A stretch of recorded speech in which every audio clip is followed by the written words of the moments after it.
Kecintaan terhadap lagu daerah diuji dengan gempuran ragam lagu modern. Namun banyak cara untuk menggaungkan kecintaan terhadap lagu daerah, salah satunya dengan ajang festival musik. Di Palembang, sebuah festival musik akustik digelar pada 25 November lalu. Membawakan lagu daerah Sumatera Selatan, para peserta diberikan kebebasan mengaransemen lagu daerah sehingga lebih menarik dan kekinian. Musisi Palembang menilai ajang festival musik seperti ini harus lebih sering digelar. Apalagi mewajibkan para pesertanya membawakan lagu daerah asal Sumatera Selatan. Para musisi muda juga harus turut melestarikan lagu daerah yang ada di Sumatera Selatan.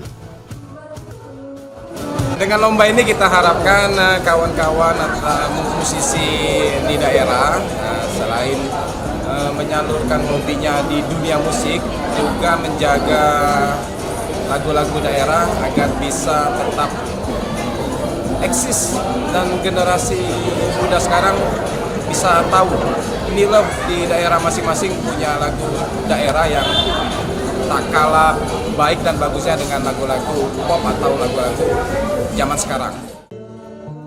Para musisi muda asal Sumatera Selatan yang mengikuti festival musik akustik ini dinilai memiliki potensi dan bakat besar dalam bermusik. Tim Liputan, Kompas TV, Palembang, Sumatera Selatan.